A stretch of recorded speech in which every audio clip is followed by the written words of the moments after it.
So I'm standing here by the stove because this first idiom is kind of from the stove. It's kind of a cooking idiom, but we use it quite frequently in just our everyday conversations.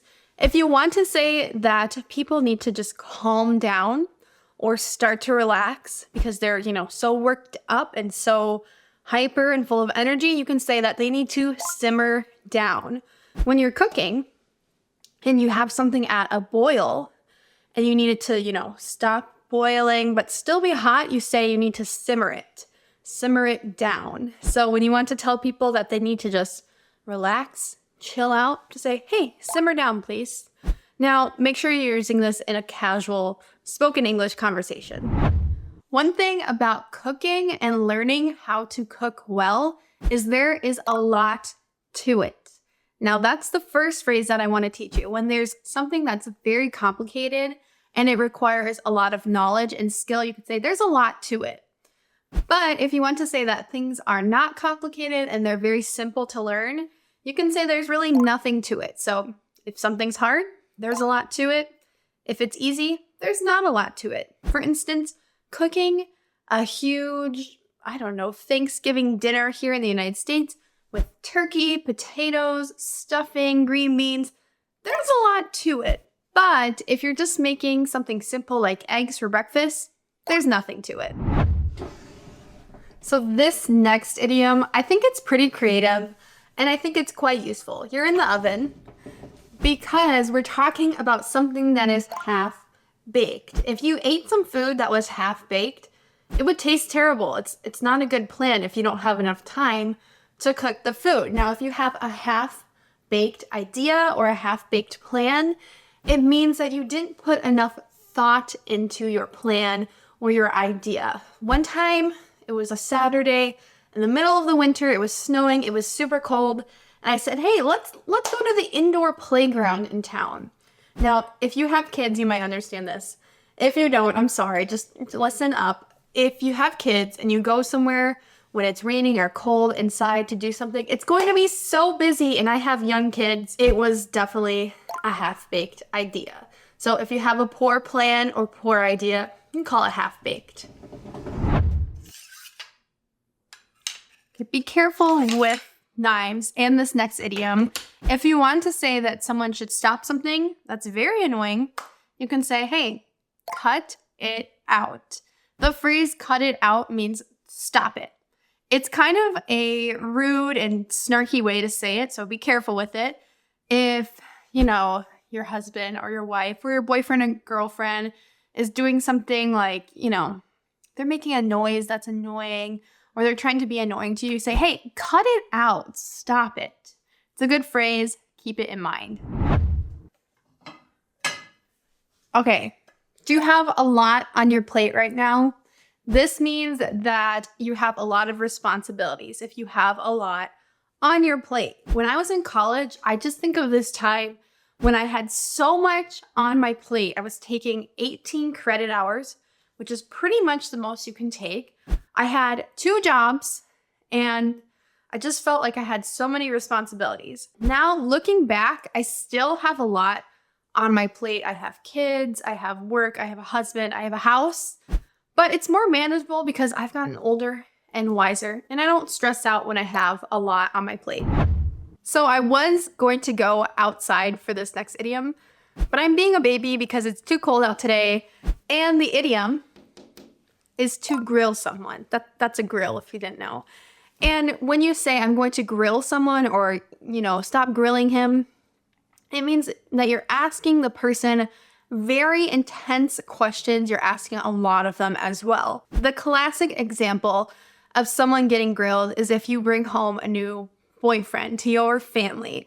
Your parents will say, where are you from? What's your family like? What do you do for work? They are grilling this new person that you brought into your house. If you want to say to someone that they're asking you a lot of questions and it's a bit intense, it's a bit too much, you can say, hey, stop grilling me. Have you guys heard of the metaverse? Well, Mark Zuckerberg, he spent so much money creating this metaverse, this virtual reality place where you can go, I guess. And no one really seems to like it, but Mark Zuckerberg, Facebook, Meta, they double down on this idea.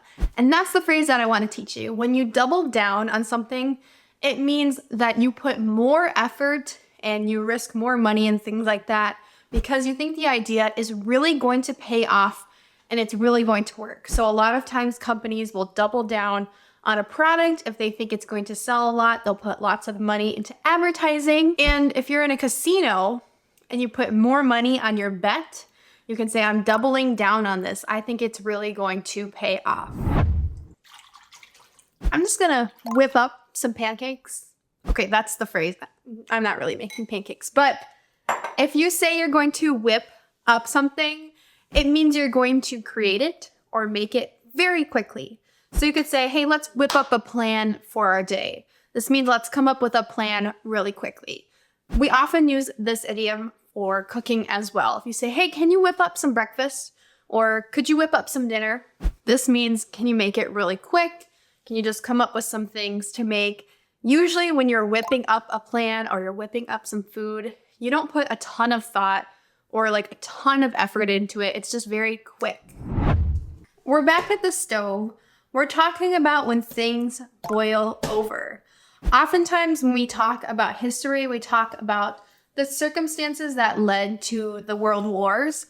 Things just boiled over. This means that people got so angry about things that they just got out of control. Recently, I don't know if you guys follow American football, but Tom Brady and his wife, Giselle, for all you Brazilians, they got divorced, sadly. But it seems like she was always very supportive of him and his football career. And he said he was going to retire. And when he didn't, things boiled over. I think she wanted Tom to spend more time with their family. But, things boiled over. They got out of control. And now, unfortunately, they got divorced. So when things boil over in a pot, there's a mess. There's all this water and foam everywhere. It's out of control. I'm making a mess. Well, not really, because I don't want to mess up the kitchen. But let's talk about how you can use this phrase in your everyday conversations. If you want to say that someone made a mess, you can mean that they literally, made a mess that you have to clean up. They made things very dirty. Or you can mean that they made a situation so bad, maybe emotionally, or maybe they brought up a subject with a group of people that made everyone argue. You could say, you just made a mess of this situation. So you can use this phrase in a few different ways. A phrase that's pretty similar to making a mess of a situation is to stir the pot. So, literally stirring the pot would be mixing up ingredients. But if you say that you're stirring the pot in a social situation, it means, you're bringing up something very controversial. For example, if you have a holiday meal with your family and you bring up politics, that's going to stir the pot a little. That's going to make everyone, kind of have their different opinions and feelings. And yeah, it just stirs up the pot and it stirs emotions. Both phrases mean the same thing. When life gives you lemons, what do? You make lemonade. Now, this phrase I think is pretty common amongst everyone in the world, but it just means that if you have an opportunity, you need to make the most of it. So we say this all the time, and sometimes we just shorten it in English as when life gives you lemons, you don't have to say you make lemonade. You just say the first half of the idiom. So for instance, if you have an opportunity, you should take it. You say, when life gives you lemons, you make lemonade. Bye guys, I was just about to roll out. Okay, this phrase is very useful. In English, when you want to say that you're going to leave, you can say, let's roll out. In the movie Transformers, the famous catchphrase of the robots, the Autobots, was Autobots, roll out. Let's all leave at the same time. So if you're at a party with your friends or some sort of event and you want to all leave at the same time, you should say, come on guys, let's roll out. This means let's all leave together. Finally, let's leave the kitchen because if you can't take the heat, stay out of the kitchen. This means if you don't want to be insulted by someone, You should not insult them or enter an argument with them. This idiom is super, snarky. It gives a lot of attitude. It's pretty rude. If you say, hey, if you can't take the heat, stay out of the kitchen, that means I'm going to insult you if you try to argue with me or insult me. To go hard on someone or to go soft on someone. So I think of these phrases as talking about discipline, especially when it comes to being a parent to a child or a teacher to a child. When I was growing up, my mom was really hard on me when it came to school because she really wanted me to study and be the best student that I could be. Well, sometimes as a parent, I feel like I am soft on my kids. Just sometimes. This is the opposite of being hard on my kids. Maybe I let them stay up a little later, or if they get in trouble, they don't get that big of a punishment. So when we say that someone is going soft on someone, it means that we're not really giving them a good punishment for what they've done, and we're just being really nice to them, especially when we're talking about children. These next two idioms are really common when you want to say that someone is behaving in a way that is really mature. So if you take the high road, it means that you're not going to be very petty in an argument. Let me give you an example. So if somebody is having a party and they invite all of your friends, you share a lot of mutual friends, but they don't invite you, you kind of feel like that's a personal insult to you. But if you take the high road, you'll say, I really hope that you enjoyed your party. And this is mature behavior. Now, if you take the low road here, you might say, I hope your party was terrible. So that's not very mature. Even though your feelings were hurt and you feel kind of wronged, you're going to take the high road and you're going to act polite and kind. And if you take the low road, you are going to be just as low as them, just as impolite as they are. So I'm coming back to the example for these two idioms. When a child asks you, can I have a cookie? And you cave in, you'll say, oh yeah, you can have a cookie. You might have said earlier, like, no more cookies, no more treats. But if you cave in, it means you go against what you said your decision was, and you let the child have a cookie. Or the same sort of example, if you say you have to go to bed at 7 o'clock. I'm going to be firm on my decision. And then the child says, please, can I stay up a little bit later and watch a movie? And you cave in, it means you let them stay up later. Now, the other idiom that I'm going to teach you here is to be firm on your decision. If you stand firm on your decision, it's the exact opposite of caving in. It means you're going to be very strong on what your opinion was or what you said was going to happen. So in this example, you could say, no, there are no more cookies. I am standing firm. Or you could say, no, your bedtime is 7 o'clock. You must go to bed. I'm standing firm on that decision. Or I'm standing firm on the rule here. So this simile, to be happy as a clam, it's a very old expression, but I will say this one is still pretty common. I wouldn't overuse this because it is older, so it's used more in a joking way or, a light, fun way. But if I say, wow, you look happy as a clam, that means you look very happy, very excited about whatever you're doing. Now, a good opposite phrase of being happy as a clam, if someone looks very sad or something very bad has happened to them, of course you want to be sensitive, but you could say, they are a sad sight to see. This idiom just means that they look very sad. You could say down in the dumps, and maybe they are disheveled, like they look like they haven't showered in many days, or maybe they're a sad sight to see because they haven't even gotten dressed for the day. They're still in their pajamas. That's how you would use this idiom if someone just looks like they're sad physically as well as mentally. If you work at a business where you have customers come in, like a restaurant or a store, and there are so many customers, you don't get 1 minute to even just think or 1 minute to, just stand there and relax. You are completely swamped. So we say swamped with business. Think of this as if your customers are water. If you're swamped, you're like standing in water. You can't get out of the water. If you're swamped with business, you have so many customers that you can't even stop to think for a moment. Now, the opposite of being swamped idiom that I'm going to give you today is to be a couch potato. Be very sensitive and careful with this phrase because it's quite rude to say that someone is a couch potato. It's pretty much just saying they are lazy. In English, we usually only use this phrase in a self-deprecating manner. This means just to kind of make fun of ourselves. So I'll say, I was a complete couch potato last weekend. I didn't get out of bed at all, and I watched Netflix and movies all day. I never get to do that because I have young kids, but I have been a couch potato before, especially on weekends after a long work week. In English, when you have a very grand, wonderful opportunity, maybe it's in your job, maybe you're going to get a raise and you're going to get a new manager position, or maybe you're about to go to school with a very large scholarship. We would call this a golden opportunity. When something is a golden opportunity, we say that you can't pass the opportunity up.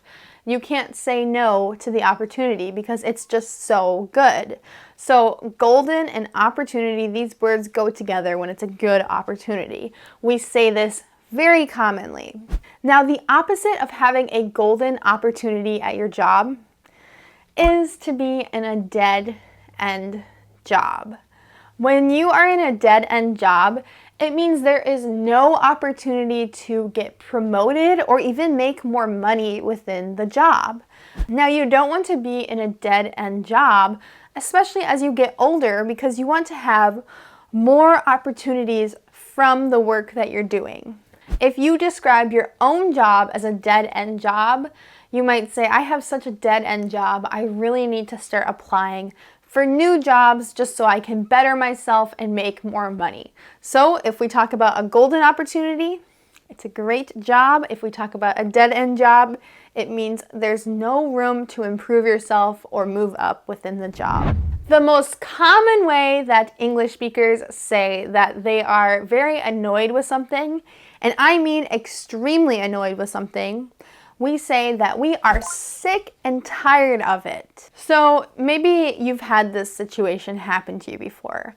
Maybe you have very loud neighbors, and these neighbors are partying at night, or they start partying in the morning, or they start making lots of noise and their dog is barking in the morning. You might wake up from your neighbors being so loud and you might say, I am sick and tired of my neighbors being so loud. This just means I'm very annoyed. I'm so annoyed that it's kind of making me sick and tired. Not really, but this is a very dramatic expression. If you are sick and tired of something happening, you are just unmotivated, you don't want it to happen, you're just done with it. The opposite of being sick and tired, I would say, is chomping at the bit. When someone says they are chomping at the bit to do something, it means they're very eager and excited. When I post a new English lesson on YouTube, I am absolutely chomping at the bit to read the comments and to read what you guys thought of the lesson and what new phrases and words that you learned. And I always try to respond back to the comments on the same day that the video is posted, so make sure to leave me a comment if you're watching this video right now so I can respond and see what you thought of it. So if you want to say that you're very eager to do something, you could say, I'm chomping at the bit. And obviously this idiom comes from the idea that if you were holding food in front of an animal, they would be jumping up, trying to bite the food, trying to eat the food. They're chomping just at the little bit you're giving them. So if you're chomping at the bit to start something, to do something, to read something, to watch something, it means you are so excited and eager to do it. This simile, to be cool as a cucumber, it's quite common to say. Don't overuse this one again. I always say be careful with these fun, playful similes, because if you're in a serious situation, you don't want to be saying, I'm cool as a cucumber. But to your friends in a more fun and playful environment. Because I'm cool as a cucumber. This just means you're very calm and you have no stress. Some of the greatest athletes in the world are just cool as a cucumber when they are playing their sport. They don't feel the pressure that is facing them, or they don't feel pressure, they don't feel stress, they just play their game because they are so experienced they can remain cool as a cucumber. This means just very calm and stress-free. The complete opposite of being cool as a cucumber is to say that you are wound up. If someone is wound up, it means they're very stressed out and they're talking fast and loud and they're freaking out. So if you say, wow, they're really wound up today, it means they're stressed out. They're maybe a little angry and agitated because of how stressed they are, and they just cannot relax. I picture this idiom as, one of those old-fashioned wind-up toys. When you wind up the gears, the toy starts moving really fast. If you call a person really wound up, it means that they have a lot of energy because they are so stressed out. So you can either be cool as a cucumber or wound up. So this lesson is all about everyday idioms. Now, of course, you need to be very careful, especially in America, when speaking about someone's intelligence. But you need to know these phrases because you'll definitely hear them, and you may even need to use them at some point. If you want to say that someone is very smart, a really common idiom is they are just sharp as a tack. If you say someone is sharp, it means they're smart. So this simile, they're sharp as a tack, it's really common. I had a great-grandma. She lived to be about 94 years old. She was sharp as a tack until the day that she died. This just means she never lost her memory or had any dementia or memory problems. She just remained really smart into her old age. She was sharp as a tack.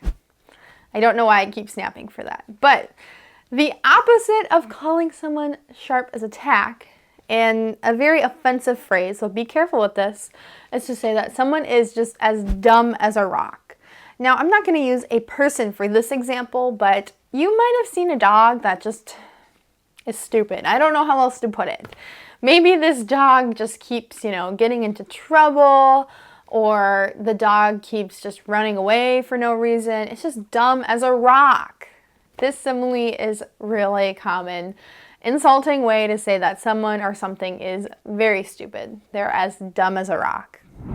If you want to do something without really planning it, and you're just trying to act like you know what you're doing, but you really have no idea, you can just say, I'm totally winging it right now. When I sit down and I don't plan out what I'm going to say for my English lessons, I'm just totally winging it. And honestly, I never do that anymore because it never turns out very good. Now, the opposite of just winging something is to think it through.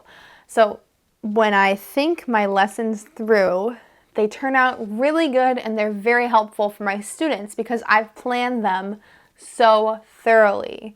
Another way that we use this phrase, think it through, is if we say to someone, hey, do you really want to do this? I think you should think it through. This means think about what the results will be or what the effects will be of your actions or of your plan. So if you're not planning something and you're just doing it, you're weighing it. And if you think about it a lot and you have a really great plan, you are thinking it through. I really like these two next idioms. They are everyday idioms, but they're actually quite advanced, and I just think that they're just nice, colorful language that will help describe what you're trying to say. When you have an issue with someone or a problem with them, and you want to discuss it with them, a really interesting phrase that we use in English is to say that we have a bone to pick with them. If you have a phrase in your language, let me know what it translates to in English in the comments. I'd love to hear about it because I just think this is such an interesting way to say that you have a problem that you want to discuss. So my mom would come up to me as a kid and be like, hey, I have a bone to pick with you. You need to stop throwing your dirty laundry on the floor. Something like that. My mom was very clean as I was growing up, so a lot of the bones that she had to pick with me were about cleaning, especially cleaning my room. If you want to say that you don't have an issue, that you're really agreeing with someone, you're almost thinking the exact same way, you can say, we are on the same wavelength. So to say that you're on the same wavelength as someone, it just means that you're thinking almost the exact same way. You're not even saying something, but like you're doing something at the same time because you're so similar. You could use this phrase in a more formal situation, especially in business, if you want to say like, we totally agree, we totally have the same ideas, we are on the same wavelength. Another great idiom to say that you're really just unstressed, you have not a lot of things that are bothering you, is to just say, I can't be bothered. If you want to say that someone was not stressing out about something and they really weren't putting much effort even into anything, you could say, well, she can't be bothered. This phrase is really common to use when you want to say that someone is just not stressed about something. It can actually be used in a negative way as well, to say that someone just doesn't care about something. So you could say, Linda she can't be bothered. She doesn't really care if she turns in her work on time. So this is a negative way, but if you just say, I just can't be bothered today, it just means like nothing can stress me out or worry me today. If someone is very stressed out and doing a ton of work at one time, you can say that they are just burning the candle at both ends. Now, if you're burning a candle, it's getting burnt out. We often say in English that someone is burnt out when they just have been working too much or doing too many things at one time. They're very tired. If you say someone's burning the candle at both ends, it means they're going to be burnt out very soon because they are working so hard. I picture this as they're working late into the night and waking up early and beginning work again. They're working so much, they're going to be tired. If someone is working very fast, a common way that we say that they're going at a fast speed is to say they're going a mile a minute. This is just a really common way to say they're working fast, or you could say they're talking a mile a minute. Even though these measurements just don't really make sense in the sentence, they're talking a mile a minute. We use this phrase just to say that someone is doing something very fast. A really common phrase to say that someone or something is very slow is to say that something is slow as molasses. Of course, molasses is a type of sweetener. It's a sticky sugar. I don't really use molasses in my cooking, but yeah, it's just a very viscous material. It's very slow if you pour it out of a bottle. So if you say that someone is slow as molasses, it can be kind of rude. It's just saying that they're working slow or something is going very slowly. You have to wait. If you're impatient, you might say, wow, this is slow as molasses right now. A spitting image. A spitting image means that something is the exact double of someone else, or it could be a thing or a place as well.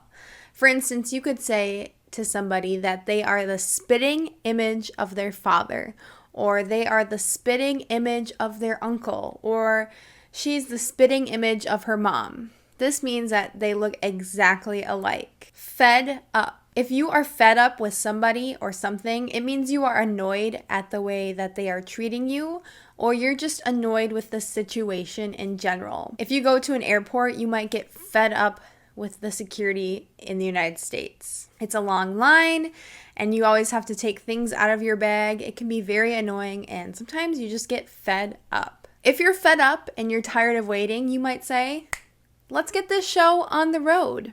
When you say this phrase, let's get this show on the road, it means let's begin this activity or let's begin this event. Oftentimes, if there is somebody that's leading a meeting or if they're leading an event or they're at a concert and they want to get everybody excited to get started, they'll say, let's get this show on the road. Maybe at the airport, if you are getting angry with the security agent, I suggest you be patient, but you could say, let's get the show on the road. Let's get going. Push your luck. If you push your luck, it means you think you're going to get lucky, so you're doing something that's a risk. It's not good to always push your luck. Oftentimes criminals will push their luck and they'll keep robbing a store, meaning they're like a burglar and they're stealing things, and eventually they'll get caught because you can't rely on your luck, and when you're doing things that are illegal, you're going to get caught. A tall order. If you go to Starbucks, the smallest size is called a tall. It's the strangest thing in my opinion. And this idiom has nothing to do with that really. I just wanted to add that into this lesson. A tall order means it's a difficult task. Something that is difficult to do can be called a tall order. If you've ever put a paper or an essay off until the night that it's due or the night before, it is a tall order to try to finish it in one day. A 2,000 word essay would be a tall order to finish in one evening, but I'm sure people have done it before. Brush up. So sometimes when you're learning a language, especially, I'm sure you can relate, you have mastered some vocabulary, but then you forgot to use it for a while, and you forgot it. You were so good at it before, but now you need to brush up on it. If you brush up on something, it means that you are studying or relearning a skill that you once knew very well. Personally, I have not played soccer since I was in high school many, many years ago. And so I've been trying to brush up on my soccer skills. I've been trying to practice and get better again. A very dramatic way to say that you are going to end something or stop it is to say you are going to put an end to it. Oftentimes in movies, they can say, I'm going to put an end to them. It means you're going to stop them or they're going to cease to exist. Putting an end to something means you're going to stop it. A good example for this one is if you're thinking about soccer again, there could be two teams playing and maybe they're playing in a playoff. So if one team wins, it will put an end to the other team's season. That will be the end for them. One team is putting an end to the other. When we think of stirring something, we think of cooking usually. But to stir up an emotion means to bring up an emotion or to remind someone of an emotion. Stirring up a crowd can also mean exciting a crowd or getting them very emotional. So we use this idiom, stir up with emotions. You could think about a person in the military watching the news and there is an image of war on the news. That would stir up some pretty negative emotions. Since we're talking about emotions, let's talk about the idiom strike a chord. A chord is, the sound that you make when you play several music notes together. So you can play chords on the guitar and you can play chords on the piano. I'm not very musically talented myself, but that's what a chord is. When we use this as an idiom, it means you're going to affect someone's emotion. And we don't always use this idiom in a negative way, but you could say that really struck a chord with me, meaning it brought up negative emotions. Or if you're trying to motivate people to do something, if you're trying to motivate people to be empathetic, for instance, seeing hungry children in the street could really strike a chord with people to become more generous. I have a few more very useful idioms to teach you today that have the word strike in them. So let's review them. The first one is to strike up a conversation.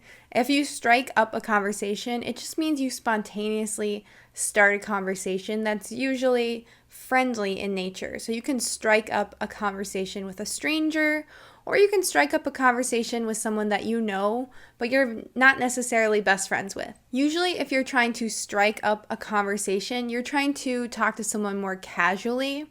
So you might say that you are going to strike up a conversation with your boss about a new policy or something, just so you can talk to them in a more casual, friendly way. You can also strike up a friendship. Usually when you strike up a friendship, it means that you are becoming friends with someone that you would not have expected to be friends with. So again, you can strike up a friendship with a stranger, and they will no longer be a stranger. Or you could strike up a friendship with your coworker, and they can be your work friend. I personally always love striking up new friendships in college with people in my classes, because then you would have someone to study with and work on group projects with. This next idiom, keep in touch, is something that I am not very good at. I am not very good at keeping in touch with people. If you keep in touch with someone, it means you keep in contact with them. You talk to them. So you can keep in touch with someone after moving away. If they move to a new city, They might say, keep in touch, and maybe you two will chat on Facebook or Instagram, or you'll exchange text messages and agree to meet up in the future. You guys are doing a good job of keeping in touch. When you go to school, you always try to keep in touch with your friends over the summer. A very natural way to say that you have fell or you're going to fall is to say you're going to take a spill or you took a spill. A spill just means a fall, but it means a pretty bad fall. So if the floor is slippery, you could take a spill like a drink and fall onto the floor. I'll link my podcast right here where I talk about a very bad spill that I took and I broke my arm. What tips do you have when it comes to kicking a habit? Now, obviously, this is not a literal kick. This is not like a soccer ball. To kick something means to get rid of it. So to kick a habit means to get rid of the habit, to stop doing it. Long ago, I was trying to kick the habit of biting my nails. And in order to kick this habit, I just had to start getting manicures. I had to pay for them because then I didn't want to bite my nails because I'd paid for a nice manicure. And if you're not familiar, a manicure is when someone else paints your fingernails and files them and takes care of them. When you kick a habit, you stop doing that habit or you stop doing that behavior. A really casual and natural way that you can say it's your turn to act in the situation is to say the ball is in your court. So I think of this as basketball, but I suppose this could be talking about tennis as well. The ball is in your court. It's your turn to act. After a job interview, you usually send whoever interviewed you a thank you note, and then the ball is in their court. They have to respond to you, and they have to either invite you to interview more or they have to offer you the job. It's their turn to act, and they have to communicate. The ball is in their court. When you want to say that you know something very well, you know exactly how it works, or you have memorized every part of it, you can say that you know it inside and out. If you are an excellent driver, you will know the rules of the road inside and out. That means you know them very well. If you tend to avoid something because you're nervous, you're shy, you're a little bit scared, it means that you are shying away from it. This idiom can be used in a positive or a negative way. So for instance, you could say the Kardashians, they never shy away from the paparazzi. This means they never avoid the paparazzi or the press, the people that are taking pictures of them. You can also say, I tend to shy away from sugary drinks. This means that you don't drink things like pop and juice because you're trying to have good health. This next saying is very similar to let's get this show on the road.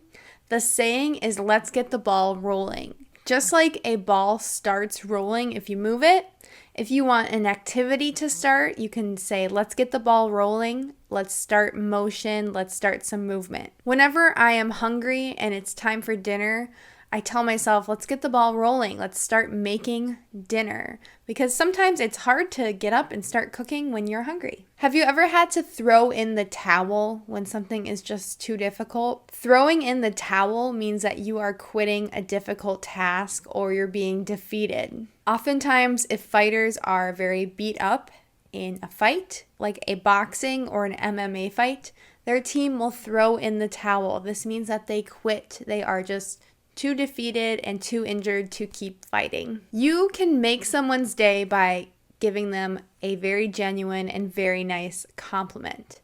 The idiom make my day or to make my day means that you are making someone's day very good by your actions or your words. So this idiom implies that someone's day would be very boring, and by doing something kind for them, you have made their day better or made their day exciting. You can even change this idiom to say, you have made my week. This means this is the best part of my week, or you have made my year. Or if you are very dramatic or very excited about something, you can say, you have made my life. That would be something very exciting or something very awesome. Sometimes in life, we have those people that we think are infallible. They can make no mistakes, and we tend to put them on a pedestal. This idiom, on a pedestal, means that something to us is perfect, or if someone else is talking about a person or a thing like it is the best and it can do no wrong in life, they are putting it on a pedestal. Sometimes we put celebrities or politicians on a pedestal and we think that they cannot make mistakes. But the truth is they are people like us too, and they make mistakes all the time. So it's never good to put something on a pedestal. This next idiom is definitely a sports idiom. I believe it comes from track when you are running a race. They usually shoot a gun in the air, of course without a bullet, and you hear that sound and then you start running. Now, if you run before that sound, you are jumping the gun. In life, if you start something before the appropriate time, you are jumping the gun. I know people that jump the gun and start putting up Christmas decorations in October. Do you know anyone like this? This is totally jumping the gun, in my opinion. This next idiom, it's a small world, can also sometimes just be shortened to small world. When you say small world or it's a small world, it means that we are very connected in this world. And even though it seems like there's so many people on the earth, we're very closely related. So for instance, if you go on vacation into another country and you saw your neighbor on that vacation, they just happened to be in the same place at the same time, you can say, wow, small world. What are the chances that we both happen to be here? And oftentimes, if you are traveling in a different country and you meet someone and you get into a conversation and they say, oh, I know a person by this name, and you go, that person, that's my brother. You can say, wow, small world that you happen to know my brother, even though you are from a different country. And I truly believe it is a small world. We are so connected, especially by the internet today. Do you eat, sleep, and breathe English? I hope so if you're studying with me. If you eat, sleep, and breathe something, it means you spend an incredible amount of energy on something. This idiom is just a way to emphasize that a person really has a passion about something or they're very interested in something like a hobby or a skill. An artist might eat, sleep, and breathe painting. They are just so passionate about it that it takes up their whole life. If you are too slow to take advantage of an opportunity, it means you have missed the boat. This idiom is talking about missing an imaginary boat. It's like you showed up too late to get on the boat and the boat has already left. Another way to say this idiom is to say the ship has sailed. This means that whatever the opportunity was has gone away, just like a boat will sail away from you. You might hear someone who is interested in investing say, I missed the boat on investing in Bitcoin many years ago, or I missed the boat on investing in Apple when it was worth much less, something like that. This means that you missed a very good opportunity. And for your opportunity, the ship has sailed. Sometimes if you're a hard worker and you have to work very late into the night, someone might tell you you are burning the midnight oil. Usually if you're reading, studying, or just doing any sort of work long into the nighttime hours because you work so much, we describe that as burning the midnight oil. You can think about this idiom like you have a lamp on, an old-fashioned lamp that burns oil. You're burning that past midnight. Oftentimes, students in universities will burn the midnight oil a week leading up to the test because they're just trying to get a good grade in the class. An interesting idiom is to pick someone's brain. If you pick someone's brain, it puts an interesting image in my head. It really just means that you're asking someone a lot of different questions in order to learn some information about something. So if you are trying to learn about English idioms, you could say to me, can I pick your brain about a few different English phrases? This just means, can I ask you a lot of questions since you're knowledgeable on this topic? So if you need to ask someone who is very knowledgeable about something a lot of questions, you can say, can I pick your brain? And they would know this means that you're going to ask them many questions to try to learn some new information. If it's your first time meeting someone and the meeting hasn't gone very well, and it actually feels like there is some negative feelings towards one another, you can stop the conversation and you can say, I'm sorry, I feel like we've gotten off on the wrong foot. To get off on the wrong foot means there were some circumstances that made a meeting negative if you meet someone for the first time. But usually you say this phrase if you want to kind of start over and you want to have a more positive attitude with another person and you want to be friends in a way. Usually when we use this phrase, we say, I'm sorry that we got off on the wrong foot. And you can think of this phrase as if you were dancing with another person and you started on the wrong foot. It's like that, but you started your conversation in the wrong way, and you're going to try to start over so that you guys can be friends. It feels like in the last couple years, when you make plans, they can really be up in the air due to the pandemic. When things are up in the air, we're not sure exactly what's going to happen, and we don't have a solid plan of what we're doing. It's kind of like things are unresolved. Oftentimes when people say, what are you doing this weekend? I might say, my plans are up in the air. I'm not really sure. I'm deciding between two things. It's up in the air. If it's up in the air, it means there's no plan and it's unresolved. This idiom, with a grain of salt, is very important because oftentimes people give this as a disclaimer when they are sharing their opinion about something. For example, they could say something like, the color red is very out of style right now, but take that with a grain of salt because I don't stay very updated on the trends. They are giving a disclaimer with this phrase, a grain of salt. A grain of salt is very small, so they're saying my opinion is not worth much. It's worth a very small amount. And I have red nails today, so I think that's what I was thinking of with this example. Oftentimes when you're tired and you've had a long day, you really just need to zone out. When you zone out, it's like your brain is in a different zone. It's out of your head. Zone out means you're thinking of nothing and you're not really being productive, but sometimes it's important to zone out. It can be bad when kids are watching TV and they're just zoning out. They're not actually thinking or reading or doing anything that's going to help them learn. They're just zoning out. So when you're zoning out, it's like your brain is completely blank. If you have a trait or a characteristic that is really common in your family, maybe your mother has it and your grandmother has it, and all of her sisters have it, and all of your sisters and brothers have it, you can say it runs in the family. This phrase, run in the family or runs in the family, means that there is a trait or a characteristic that comes from your genetics. And sometimes it can be like, stubbornness runs in my family. This means that everyone in your family seems to be stubborn, so much so that it seems like it's genetic. Or you can just say something simple like, brown eyes run in my family. That means a lot of people in your family have brown eyes, so it must be genetic. If you are a very sympathetic person, you're very good at listening, especially in sad situations, you are a good shoulder to cry on. So this idiom in my head could be literal. Someone could be leaning on your shoulder and crying in a sad situation.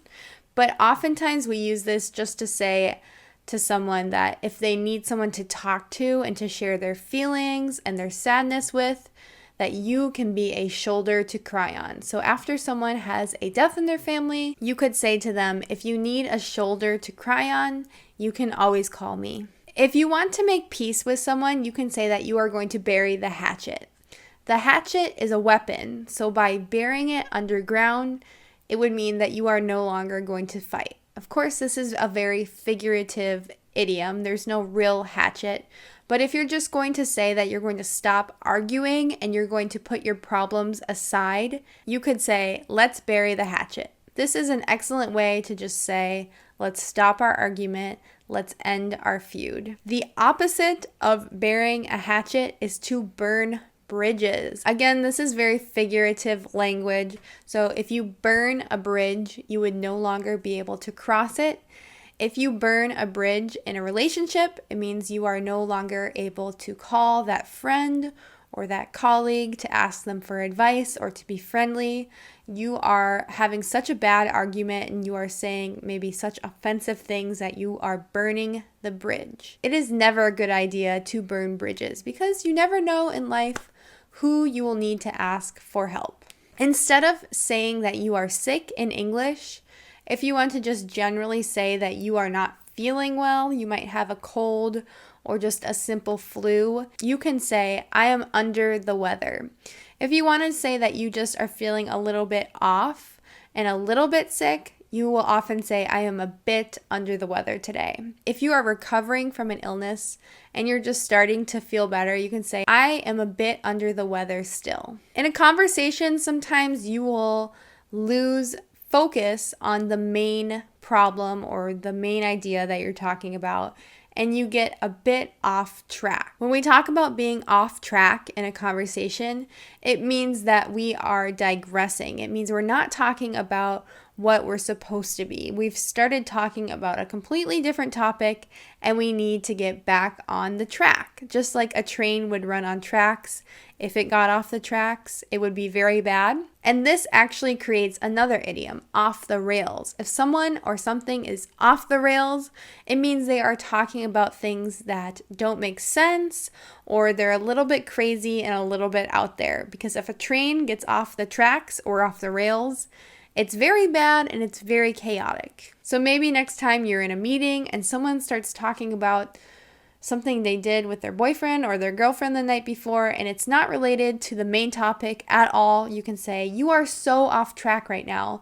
Or can you get on the rails? You got totally off the rails just now. That is just a really natural way to say, let's get back on topic. We were so off topic before. Be careful with this next idiom. If someone is angry about something and you think they have a bad attitude about it, you can say they are bent out of shape. So I think of this idiom like a paperclip. If you take a paperclip and bend it, it's out of shape. You can say, why are you so bent out of shape about this? This means, why do you have such a bad attitude about it? If you describe something as a date with destiny, it is like destiny or your future or what you're supposed to be doing is a person and you are going on a date with them. You are in love. A date with destiny usually is a positive thing. It means that you're doing what you're supposed to be doing and you can describe something as a date with destiny. You'll hear Americans say, let's get you up to speed.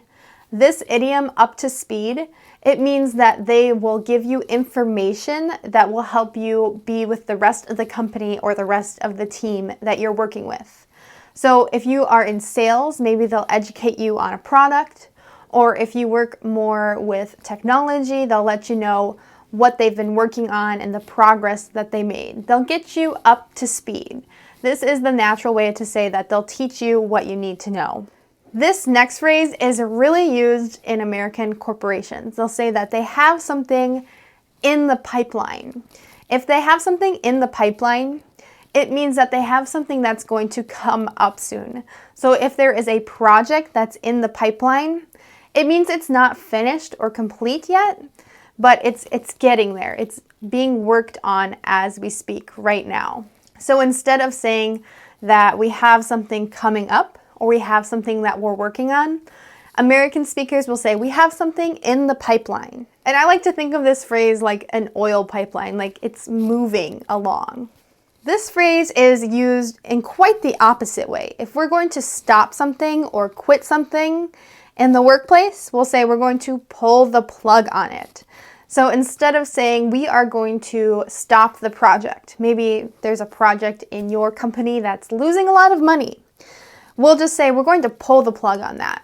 It's quite a harsh phrase to say you're going to pull the plug on something. It literally means you're going to stop giving it power. So if you hear an American say that we're going to pull the plug on something, it means we're going to stop it, we're going to quit it, we're going to stop putting energy into it. I always like to say that when you are at a new job, you feel kind of nervous at first. You really feel like you don't know exactly what you're doing. But after a while, you will get the hang of it. This idiom is the most common way that I hear speakers say that you will get the skills needed to be good at something. So maybe speaking English at first was difficult for you, but you're really getting the hang of it. This just means that you're getting the skills developed. You're getting good at something. When I hear Americans in the workplace say that they have described something enough and they think that you understand it because they've been talking about it for long enough, they'll just say, and you get the picture.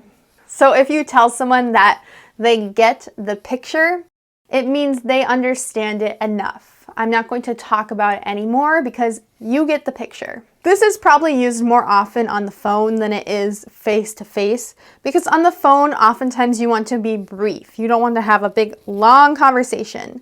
So you'll describe something just enough for someone to get the picture. This is a useful phrase to know because it's kind of confusing to English learners. The phrase is brownie points. So if you get brownie points for something, it means you did something good and you're not going to get a real reward for it, or you're not going to get more money, a raise in your salary for it. People will just think that you did good. You'll get brownie points for it. So maybe you're very early on a deadline. You did a task for work very quickly, quicker than what was expected of you. And your boss says, great job. You can say, yep, I got brownie points for that one. This just means that you got kudos, or you got your boss, him or her, to say good job, but you're not getting anything official for the good thing that you did. It's just brownie points. So when we say brownie points, it's an unofficial award for you. When you're working, do you stop right at the time that you are required to work to, or do you burn the midnight oil? This phrase, to burn the midnight oil, it means that you work so late, it's like you have to burn extra oil to keep the lights on. Obviously, we don't literally burn oil in our homes or in our workplaces to keep lights on, but this is an old phrase that's used commonly to say that someone works very late. Or if you've been working very late recently, you can say, I've really been burning the midnight oil lately. This just means I've been putting in extra hours at work. This next phrase can be said in two ways to mean two different things. You can tell someone that they are on the hook for something. This means that they are accountable to do it. Or if they make a mistake, let's say they send the wrong number in an email, you can say you're on the hook for that mistake.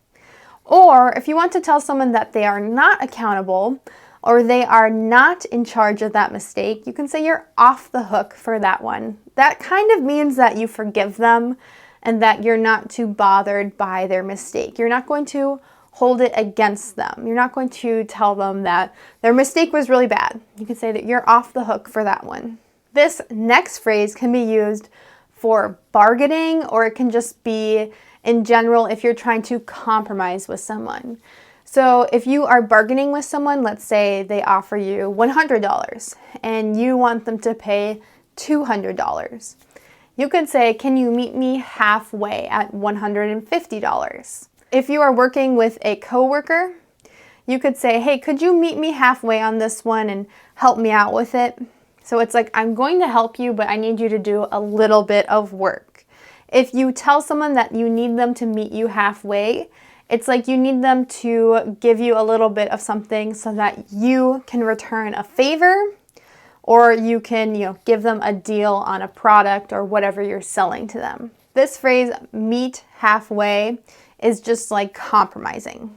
If someone gives you a really bad deal, so maybe they give you a terrible price or a terrible product, and they talked about it like you were getting a good deal or a very good product, you can use this phrase. Be careful with it because it could be a tad bit insulting to say that they gave you something bad. You can say that you were sold a bill of goods. This actually sounds like it wouldn't be a bad thing, but it literally means that you were given crap. So you never want to sell someone a bill of goods, and you never want to be sold a bill of goods. That means that you got a bad deal or a bad product. If you want to ask someone to be in their schedule and you know they don't have a lot of time, you just need a short meeting, you can ask them to pencil you in. This means if you have a short amount of time, It's like you're writing, your meeting on their calendar very small. You're asking them to pencil you in. This is not a literal phrase, it's figurative. So that just means that can you squeeze in a short meeting in your busy schedule? And oftentimes if we say, can you pencil me in? You're asking very last minute. You're asking very late for a meeting. You didn't schedule it in advance, so you need them to pencil you in. If you need someone to do some math and you need them to figure out the price of something, or you need them to figure out how much money is owed, and there's lots of different things that are involved in the calculation, Americans will say that they need to crunch the numbers. So you can say, how much is that going to cost? And the person will say, well, I really need to crunch the numbers. Then I can come up with a price. So to crunch numbers means to add, subtract, multiply, divide, whatever the calculation requires.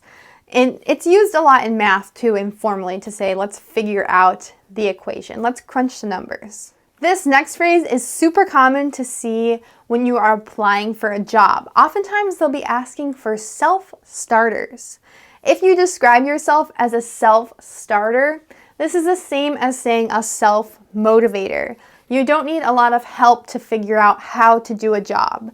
If you say, I'm really a self-starter, it means I'm really motivated. I don't need somebody to help me all day. I can figure out what I need to do and I'll do it successfully. So if you're in a job interview, definitely describe yourself as a self-starter because it's a very positive attribute. Here's another idiom that's really frequently used in business. The phrase is to move the goalposts. So this is definitely a sports idiom. It's like in football, there are 2 goalposts, or also in soccer, there are 2 goalposts, and the ball must go through them to score. So in this idiom, whatever the requirement is in business, let's say you have a sales goal. If you reach that goal and then someone says, actually, I need you to sell more to be successful, you can say, you're really moving the goalposts on me. It's like they moved the goal so you didn't actually score. You can describe someone or something as a cash cow if it makes you a lot of money. And I would say this is not really a rude phrase, although typically you don't want to call someone a cow in English because it means you're calling them fat usually. But if you say something is a cash cow, like this product I'm selling is really a cash cow, it just means it's made you a lot of money. Or my top salesperson at the company is a cash cow. It means they made a lot of money for you. If you want to ask if information is the latest information, you'll definitely want to say, is this up to date? Does it have all the information for every day leading up to today? So don't say, is this the latest information? Try to say, is this up to date? If you are in a meeting, informally, people will just say, do you want to take 5?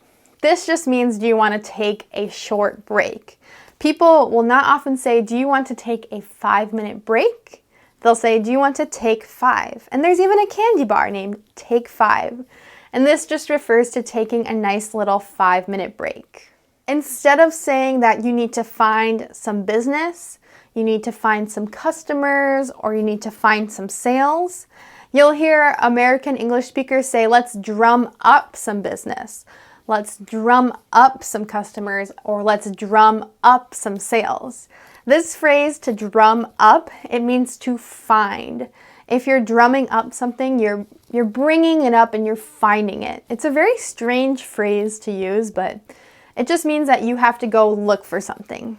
And it's used quite commonly. The most natural idiom to use to say that you need to ask someone that's very knowledgeable some questions is to say that you need to pick their brain. This is a funny phrase, and I know that other languages have phrases just like this one that are very strange, but they just mean to ask someone who's very knowledgeable on a subject some questions. So oftentimes students that are studying English will say, hey, can I pick your brain about this phrase? And I'll say, yeah, what do you need help with? Ask me questions. Finally, when you are reaching the end of a workday or the end of a meeting and someone wants to say that we don't have much time left, that's kind of a mouthful. So usually people will just say, we are running short on time. And if we're not short on time, if we have enough time, you can say we are okay on time. So people either say we're short on time, which means we don't have enough of it, we're running short, or they can say we are okay on time or we're good on time. This means that we have more than enough time or just enough time to get done what we need to get done in the workday or the meeting. So are you open to change or are you set in your ways? If you are set in your ways, it means you have a really hard time changing the way that you do things.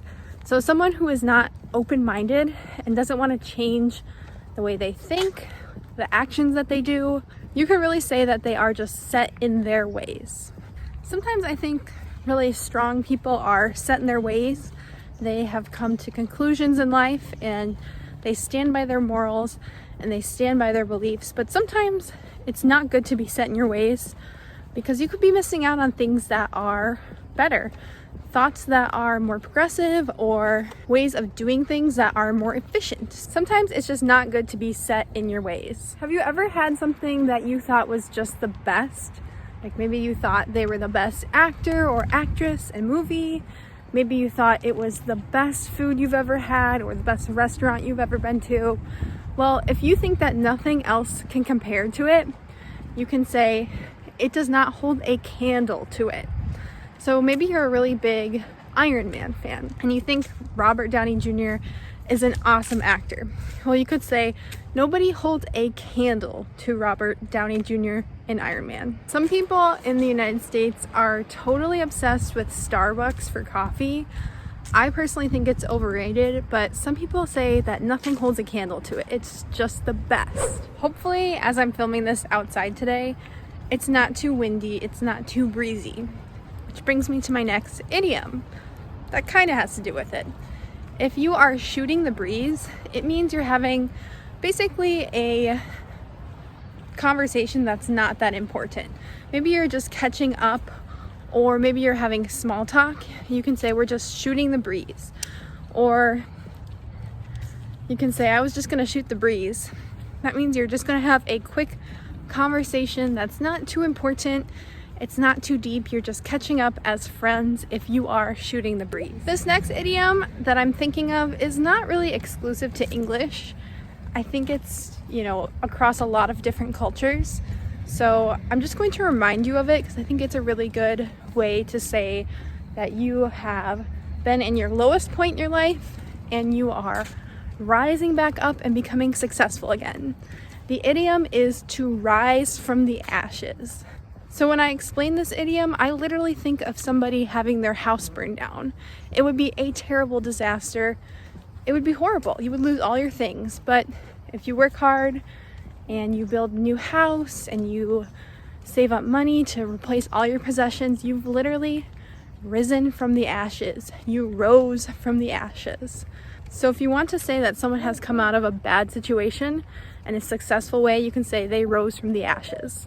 If you've ever had to tell someone a secret or something that you didn't yet want everyone to know, you can always tell them to mum's the word. You could say something like, I am getting a new promotion at work, but mum's the word. We haven't told everyone yet. This means keep it a secret until I get a chance to make the news public.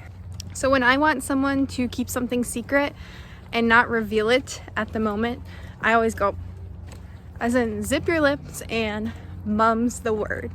So I have been waiting to walk by a tree and explain this idiom. There's a tree and the tree has limbs. And the limbs are just the branches that stick out of the tree. As a child, I definitely climbed trees all the time, but I would never go out on the limbs. I didn't want to take a risk. I didn't want to fall and break my arm, as many children do. The idiom here is to go out on a limb. If you go out on a limb, you are risking something. You are being unsupported and you're doing something that could potentially cost you. It could potentially be risky. Oftentimes in English conversation, you hear people say, I'm just gonna go out on a limb here. This means you're just going to guess and you're not sure of what you're saying. I feel like I can describe someone's actions too as going out on a limb when they have done something and they're not sure if they're going to be successful at it or if they'll have a positive outcome. Maybe they're going out on a limb applying for a job because they might not be exactly qualified for the job, but they're just gonna go out on a limb and apply for it. A good idiom that spurs from sports is a game time decision. You can describe a decision that you have to make in the moment as a game time decision. So picture a soccer team, or football if you live anywhere else besides the United States. They have 11 starting players, and maybe one person is kind of injured and they're not sure if they're going to be able to start the game. So you could say that they will be a game time decision. This means that at the time of the game, when the game starts, that's when they get to make the decision whether they'll play or not play, depending on how their injury feels. If you have to make a game time decision in your life, it means you have to make a decision in the moment, even if you weren't prepared to make that decision and you didn't get to research the decision. I use this expression more casually. Let's say I'm going to a wedding, and a week before someone says, "What are you going to wear to the wedding?" I could just respond by saying, "I haven't really thought about it. I don't know, I'll just pick something from my closet." It will be a game time decision, as if the wedding was a game and I'll be making a decision in the moment. If you go out to your porch, your balcony, your deck, your backyard, and you hang up your laundry on a line to dry, usually it's clean laundry. If you were to hang up your dirty laundry, it could be a little bit embarrassing. So to air out your dirty laundry means to tell things to people that are shameful and that you want to keep secret because they could be embarrassing. Sometimes people have things in their family that they don't really want to tell to everyone. It's a secret to the family. You could say, "Let's not air out the family's dirty laundry." This means don't tell everyone our secrets that could be potentially embarrassing or we don't want others to know. Most people in the United States just actually use a dryer, like a machine to dry their laundry, but you guys get the idiom. Have you ever met someone that they always know what the trend is going to be before it even happens? They are really ahead of the curve.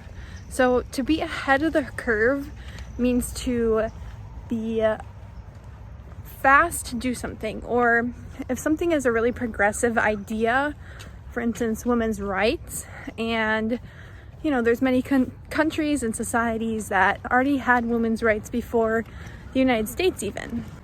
They were really ahead of the curve, or they were really ahead of the trend.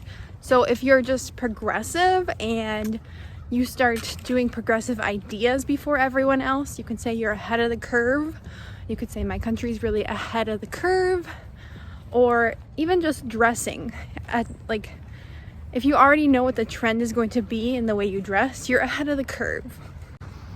People always think of Apple as being ahead of the curve on technology. So they'll do things in their smartphones, like the iPhone, before other companies think to do them. So maybe their camera's way nicer, they're ahead of the curve on that one. Or Apple Pay, in my opinion, is ahead of the curve. Sometimes instead of saying ahead of the curve, I say ahead of the game. This just means that you've had a head start. You're doing something very early before it's popular. So speaking of Apple and speaking of iPhones, have you guys ever noticed that everyone has an iPhone? Apple has made a killing on iPhones. To make a killing means to make a lot of money and to sell a lot of something. So like I said, Apple has totally made a killing off of iPhones. So sometimes we call a barbecue a grill. The actual machine that cooks our meat outside, we'll usually say it's a grill or that we're grilling. Sometimes we call our mouth a grill as well. And also the front of the car is called a grill. I think because they resemble the actual metal of a barbecue grill. And your teeth are kind of like, the grates of a grill, I think. So my next idiom for you is up in your grill. When someone is just way too close for you, they're in your personal space, they're up in your face, you can say, "Why are you up in my grill?"